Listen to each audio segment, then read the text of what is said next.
সমূহ অসমবাসীলৈ ইংৰাজী নৱবৰ্ষৰ শুভেচ্ছা জনাইছোঁ আৰু আমি এখন বিশেষ ছবি আপোনালোকৰ মাজলৈ লৈ আহিব বিচাৰিছোঁ যিখন ছবিত আছে মানৱতাৰ ছবি যিখন ছবিত আছে সমাজখন ধুনীয়া কৰা এখন ছবি এবাৰ এজন বিশেষ ব্যক্তি আছে তেখেতৰ আমি কথা পাতিম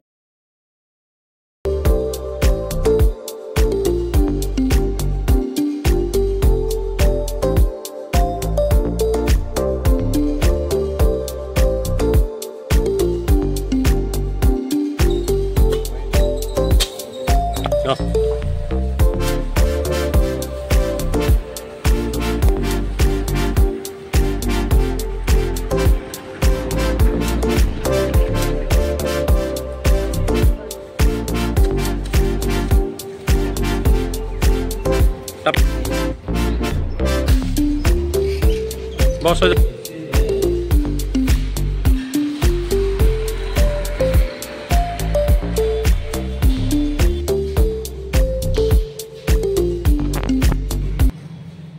আৰু এই বিশেষ ছবিখন এইভাবে বিশেষ বুলি ক'ব পাৰোঁ যে বৰ্তমান সময়ত এনে ধৰণৰ ব্যক্তিৰ চিন্তা বিৰল বুলি ক'ব পাৰোঁ এনে ধৰণৰ দৃশ্যও হয়তো দেখি থাকোঁ কিন্তু যিজন ব্যক্তিয়ে এনে ধৰণৰ কৰ্মবোৰ কৰি আছে যথেষ্ট আমি বিৰল বুলি ক'ব পাৰোঁ বৰ্তমান সময়ত আমি দেখিছোঁ যে এজন ব্যক্তিয়ে যোৰহাট নগৰৰ মাজমজিয়াত এনেদৰেই হাবি জংঘল চাফ চিকুণ কৰি আছে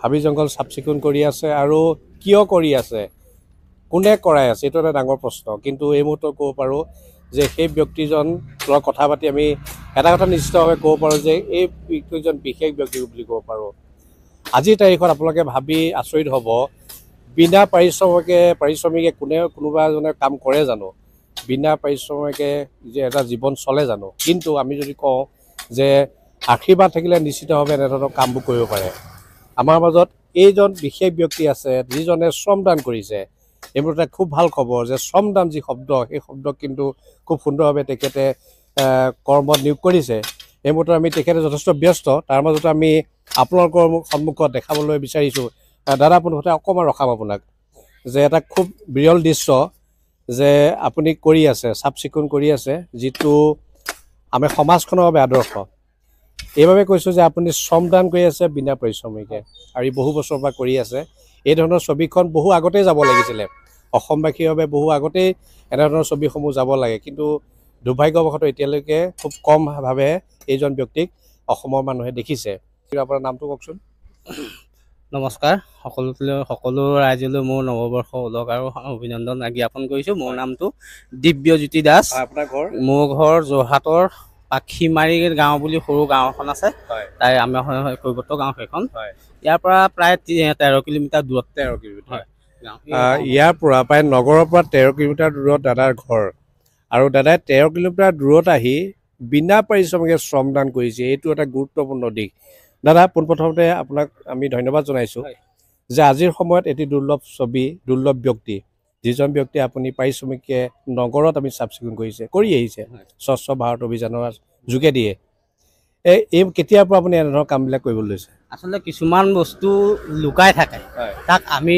উলিয়াই আনিবলৈ বা ইচ্ছাও নকৰে প্ৰকাশ আশাও নকৰে কোনো মানুহে কিন্তু নিজে স্বগতভাৱে আচলতে মই দেখুৱাব বিচৰা নাই যে মই এনে এটা কৰিব পাৰোঁ নহয় আচলতে মোৰ এটা কাম ৰাইজৰ প্ৰতি কাম্য এটাই বস্তু যে আমি যেতিয়া পৃথিৱীত জন্ম হ'লো আমি সকলোৱে দায়িত্বশীল আমাৰ নিজৰ নিজৰ দায়িত্ব আছে প্ৰত্যেকৰে দায়িত্ব আছে অকল হেৰিয়াই নহয় প্ৰতিটো জীৱৰে এটা এটা দায়িত্ব আছে গতিকে আমাৰ অসম মাটিৰ কাৰণে আমাৰ দায়িত্ব নাই নেকি আমাৰ এই সমাজখনৰ আমাৰ দায়িত্ব নাই নেকি গতিকে সকলোৱে যেতিয়া দায়িত্ব আছে দায়িত্বখিনি আমি গ্ৰহণ কৰাটো বা আৰু সেই দায়িত্ব লৈ পেলাই যাতে আমাৰ পিছৰ প্ৰজন্মই আগত যেনেকৈ আমাক আদৰ্শ দেখুৱালে মহাত্মা গান্ধীয়ে আদৰ্শই আজি এই কাম কৰিবলৈ আহিছে কিন্তু মহাত্মা গান্ধী মৰি গ'ল কিন্তু আমি সেই আদৰ্শ গ্ৰহণ কৰিলোঁ নাই ঠিক তেনেকৈ আজি পিছৰ প্ৰজন্মক আমি যাতে ভাল দেখুৱাওক বেয়া নেদেখুৱাওক আজি বহুত হাবি জংঘল বা অন্যান্য বহুত দিশত সোমাই গৈছে কাম আছে নহয় বহুত কাম আছে বিচাৰি লওক বহুত কাম আছে সেই উদ্দেশ্য লৈ পেলাই মই আজি এই কামখিনি মই কৰিবলৈ আগবাঢ়ি আহিছোঁ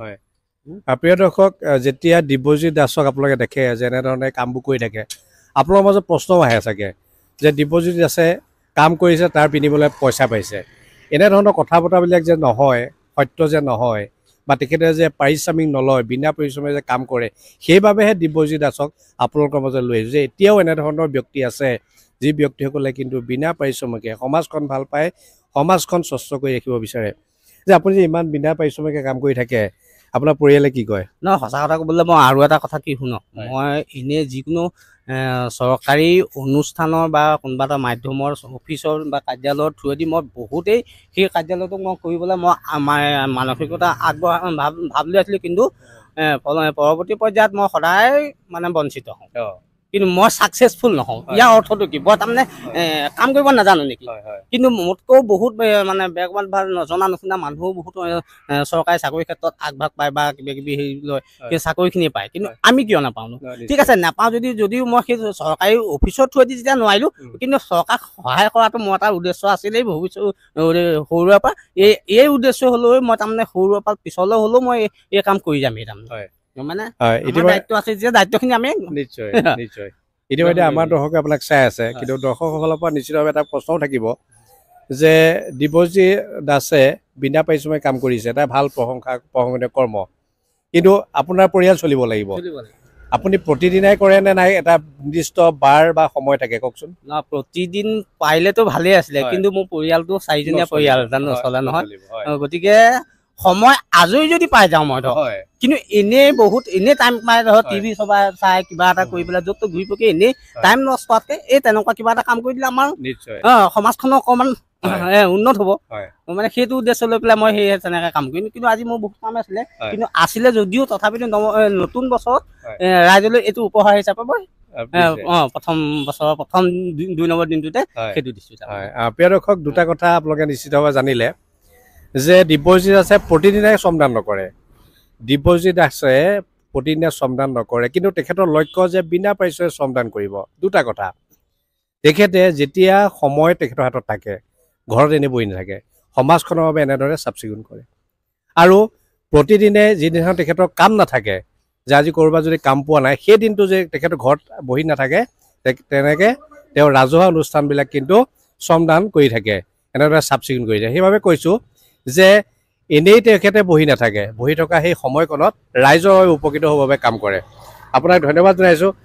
আৰু কওকচোন যে আপোনাক এতিয়া ইমান ভাল কাম কৰিছে, ৰাইজে যথেষ্ট আদৰণি জনাইছে, অনাগত দিনতো এনেদৰে কাম কৰি যাব? অনাগত দিনত মানে মোৰ তেজ থকালৈকে মই সেই কাম কৰি গৈয়ে থাকিম। আৰু এটা উদ্দেশ্য শুনক, আপুনি এই কাষতে এইখন শংকৰদেৱ ফেমিলি হাইস্কুল, তাতে কণ ল'ৰা ছোৱালী থাকে। ইয়াত আজি বেমাৰ আজাৰৰ পৰা বহুত হ'ব পাৰে, কিন্তু ক'ব নোৱাৰি নহয় যে এইটুকুৰা জেগাত যে বেমাৰ উৎপন্ন নহ'ব পাৰে। গতিকে কোন জেগাত কি হ'ব ঠিকান নাইকিয়া। গতিকে সেইখিনিকতো আমাৰ নৱপ্ৰজন্ম যেতিয়া আমাৰ ভৱিষ্যত, তেওঁলোককো সুৰক্ষিত দিব লাগিব। গতিকে প্ৰতিটো জেগাতে প্ৰত্যেক মানুহৰে দায়িত্ব আছে বুলি ভাবি পেলাই, গতিকে মই আপোনালোকক সকলোকে অনুৰোধ জনাইছোঁ যে মই যেনেকৈ লৈছোঁ, যদি পাৰে অকণমান সময় এদিন কাৰণে আপোনালোকেও আগবাঢ়ি আহি আমাৰ জিলাখনক অন্তত নিজৰ চুবুৰীটো, আজি প্ৰথম শুনক দেশ কেনেকৈ চলাইছে, প্ৰথম গাঁওখন, তাৰপিছত মৌজা, তাৰপিছত জিলা, তাৰপিছত ৰাজ্য, তেনেকৈহে গৈ থাকে। গতিকে প্ৰতিটো বস্তুৱে তেনেকৈ দায়িত্ব ল'ব লাগিব। আজি লোকলে এই চৰকাৰী বস্তু কৈ থাকিলে নহ'ব নহয়, হ'ব নেকি? এই মতে আমি এটা কথা ক'ব বিচাৰোঁ যে আজিৰ সময়ত 10 মিনিটো হয়তো একাংশ ব্যক্তিয়ে সময় নিদিয়ে সমাজখনক, 10 মিনিটো হয়তো আনৰ বাবে নাভাবে, কিন্তু দিব্যজ্যোতি দাসে 10 ঘণ্টাই কিন্তু যদি আমি ভাবোঁ প্ৰতিদিনাই নহয়, তেখেতে যেতিয়া আজৰি সময় পায় তেখেতে 4 ঘণ্টা 5 ঘণ্টা কিন্তু দিনাবোধেৰে তেখেতে সমাজখনৰ বাবে সময় দিছে, সমাজখনৰ বাবে আদৰ্শ হৈছে। আপোনাক পুনৰবাৰ ধন্যবাদ জনাইছোঁ, এনেদৰে আমি কৰ্ম কৰি যাওক। ময়ো আপোনালোকৰ ফালক একদম হাজাৰবাৰ ধন্যবাদ। মোৰ মন্তব্য সামৰণি মাৰিছোঁ বুলি কয়।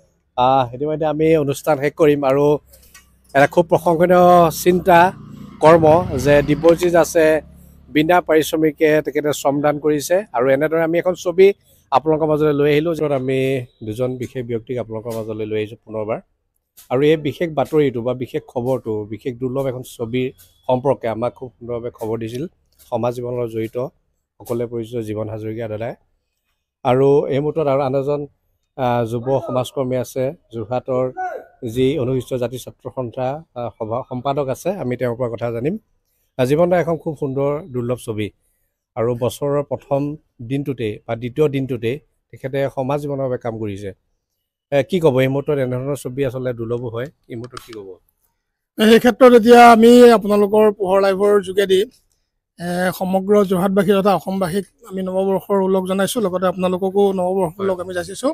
অসম অনুসূচিত জাতি পৰিষদ যোৰহাট জিলা সমিতিৰ তৰফৰ পৰা আপুনি এতিয়া যিটো বিষয় আমাৰ আগত উপস্থাপন কৰিছে, বিষয়টো সঁচাকৈ বৰ দুৰ্লভ আৰু এক আৱেগ অনুভূতিপূৰ্ণ কথা ইয়াত জড়িত হৈ আছে। তেখেতে ইতিমধ্যে তেখেতৰ কথা কৈয়ে গৈছে যে তেখেতৰ ছোৱালীজনী জাপানীজ এনকেফেলাইটিছত মানে ৰোগাক্ৰান্ত হৈছিলে আৰু তাৰ ফলস্বৰূপে তেখেতে এটা দৃঢ় প্ৰতিজ্ঞা কৰিছে যে মই চৰকাৰী অনুষ্ঠান প্ৰতিষ্ঠান বা যিখিনি যেনেকৈ পাৰোঁ পাৰিলে অলপ স্বচ্ছতা পৰিৱেশ নিকাকৰণ কাৰ্যসূচীটো মই হাতত লৈ ল'ম। তেখেতৰ সেই আদৰ্শক, তেখেতৰ সেই মনোনিৱেশক আমি সঁচাকৈ ধন্যবাদ জ্ঞাপন কৰিছোঁ, তেখেতৰ কৃতজ্ঞতা জ্ঞাপন কৰিছোঁ আৰু মানে স্বাগতম জনাইছোঁ তেখেতৰ পদক্ষেপটো। আৰু তেনেকৈ যিটো পদক্ষেপে তেখেতে আগবাঢ়ি আহিছে, সেইদিনা আহি ঘপকনে মোক লগ পাই ক'লে ময়ো কথাটো স্বাগতম জনালোঁ। জনাই তেখেতক ক'লোঁ যে ঠিক আছে, আমাৰ সাংবাদিক বন্ধুসকলকো মই কথাটো অৱগত কৰিম, আপুনি আহক। আপোনাৰ আদৰ্শ আচলতে আমাৰ কাৰণে এটা মানে বহুত মানে কি ক'ম আৰু এইটো এটা বুজাব নোৱাৰো। ধৰি লওক নৱপ্ৰজন্মৰ কাৰণে এটা খুব মানে ডাঙৰ কথা এইটো। আৰু প্ৰত্যেকে যদি তেখেতৰ সেই আদৰ্শৰ অনুপ্ৰাণিত হয়, নিজৰ ঘৰখন চাফ চিকুণৰ পৰা আদি কৰি যদি অঞ্চলটো পৰিৱেশ নিকাকৰণ কৰি ৰাখিব পাৰে, তেতিয়া ধৰি লওক চৰকাৰী চাফাই কৰ্মী বা কিবা কিবিবোৰ প্ৰয়োজনবোৰ নাই বুলি আমি অনুভৱ কৰিম। চৰকাৰৰ সেই পুঁজিটো তেতিয়া বেলেগ জেগাত ব্যৱহাৰ কৰি পিনি আমি মানে ব্যৱহৃত কৰিব পৰা ব্যৱস্থা কৰিব পৰা যায়। তেখেতৰ সেই আদৰ্শক আমি ধন্যবাদ জ্ঞাপন কৰিছোঁ, তেখেতৰ সুস্বাস্থ্য কামনা কৰিছোঁ। আৰু লগতে আপোনালোকৰ যোগেদি তেখেতৰ আদৰ্শটো যাতে প্ৰত্যেকজন ব্যক্তিয়েই মানে আমিও ল'ব লাগে সেই প্ৰত্যেকৰ ধৰি লওক এতিয়া কৰ্ম অনুষ্ঠানটো প্ৰত্যেকৰ এটা মন্দিৰ স্বৰূপ। মানে মন্দিৰত পূজাৰীজনে যিমান চাফ চিকুণকৈ মন্দিৰটো ৰাখিব, সিমানে তালৈ ভক্তৰ আগমন হ'ব। আৰু যিমানে ভক্তৰ আগমন হয়, সিমানে তাত ধৰি লওক দান বৰঙণি অৰিহণাৰ যোগাত্মক দৃষ্টিটো আহিব, যাৰ ফলস্বৰূপে মন্দিৰটো ভাল হ'ব তথা পৰিয়ালজনৰ মানে বা মন্দিৰ পৰিচালনা কৰা লোককেইজনৰো পৰিয়ালটো পোহপাল দিবলৈ বা কিবা কিবি সুবিধা হয়। ঠিক তেনেকৈ কৰ্মস্থলীবোৰ প্ৰত্যেকে যদি নিজৰ মন্দিৰৰ নিচিনাকৈ প্ৰত্যেকেই নিজে চাফ চিকুণতা যদি কৰি ৰাখে, সেই স্বচ্ছতাৰ যিটো তেখেতে এইটো আদৰ্শ দেখুৱাইছে, সেই আদৰ্শটো আমি প্ৰত্যেকেই ল'ব লাগে বুলি মনতে ভাবিছোঁ। আৰু তেখেতৰ সেই আদৰ্শক মই ধন্যবাদ জনাই সন্মান জনাই তেখেতৰ পৰিয়ালটোক সুস্বাস্থ্য কামনা কৰিছোঁ। আন এজন আমাৰ অতিথি আছে, আমি আপোনাৰ পৰা জানিব পাৰিছোঁ যে আপোনালোকৰ সমাজ জীৱনত জড়িত বিভিন্ন সমস্যাৰ ক্ষেত্ৰত মাত মাতি আহিছে আৰু এনেধৰণৰ দুৰ্লভ ছবিসমূহ আপোনালোকক উৎসাহিত কৰে, নহয় জানো? যিহেতু আপুনি প্ৰত্যক্ষভাৱে আছেই, আপোনাক আমি তাৎক্ষণিকভাৱে লগ পালোঁ। কি ক'ব এই মতে দিব্যজিৎ দাস সম্পৰ্কে কি ক'ব? পোনপ্ৰথমে আপোনালোকৰ চেনেলৰ মাধ্যমেদি আমি ইংৰাজী নৱবৰ্ষৰ শুভেচ্ছা জনাইছোঁ সকলোলৈকে। এই দিব্যজ্যোতি দাস বুলি কোৱা ব্যক্তিজনে আচলতে এটা আদৰ্শমূলক এটা কাম কৰিছে বুলি আমি ভাবিছোঁ।